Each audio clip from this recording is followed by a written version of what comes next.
तो सवाल ये है कि जब कंपनी को चलाने वाले मतलब जो उसे अंदर बाहर से जानते हैं वही लोग उसमें और पैसा डाल रहे हैं, तो इसका मतलब क्या समझे? क्या ये भविष्य के लिए कोई बड़ा इशारा है? चलिए इसी की पड़ताल करते हैं। हमारे पास अदानी पोर्ट्स के सितंबर और दिसंबर 2025 क्वार्टर्स के प्रोमोटर होल्डिंग के आंकड़े हैं और ये अपने आप में एक पूरी कहानी बताते हैं। देखिए, सितंबर क्वार्टर में प्रोमोटर्स की हिस्सेदारी थी 65.89% और बस 3 महीने बाद दिसंबर क्वार्टर में यह बढ़कर हो गई 68.02%। सीधे सीधे 2.13% का इजाफा। अब देखिए, शेयर बाजार की दुनिया में ना ये कोई छोटा मोटा बदलाव नहीं है, ये एक बहुत बड़ा जंप है जो साफ साफ दिखाता है कि प्रमोटर्स को अपनी कंपनी के फ्यूचर पर कितना ज्यादा भरोसा है।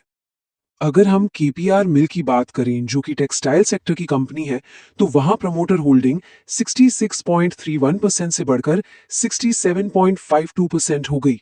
और उधर टेलीकॉम की दिग्गज कंपनी इंडस टावर्स में भी यही हुआ, 50% से बढ़कर सीधा 51.03% पर। मतलब दोनों ही जगह एक मजबूत बढ़ोतरी दिख रही है। एक तरफ है महाराष्ट्र सीमलेस जो स्टील पाइप्स बनाती है, यहां हिस्सेदारी 69.05% से 69.81% हो गई। और दूसरी तरफ है रेलवे सेक्टर की जुपिटर वैगन्स, वहां भी होल्डिंग 68.09% से बढ़कर 68.31% पर पहुंच गई। इससे एक बात तो साफ है, ये ट्रेंड किसी एक सेक्टर का नहीं है बल्कि कई सेक्टर्स में फैल रहा है। और यहां भी बिल्कुल वही कहानी। सितंबर में प्रमोटर होल्डिंग थी 63.05% जो दिसंबर तक बढ़कर 63.73% हो गई। मतलब हर एक उदाहरण इसी एक पैटर्न की तरफ इशारा कर रहा है।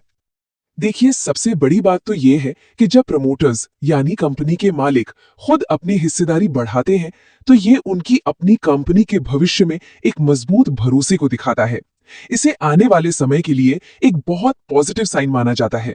और यह सिर्फ उस एक कंपनी के लिए नहीं बल्कि पूरे मार्केट के लिए एक स्ट्रॉन्ग सिग्नल होता है। बिल्कुल, जैसा कि एक्सपर्ट्स भी कहते हैं, ये एक ऐसा कदम है जहां प्रमोटर्स ने अपनी कंपनी के ऊपर विश्वास जताया और वो निवेशकों के लिहाज से भी काफी पॉजिटिव ट्रिगर दिखता है। ये लाइन सब कुछ कह देती है।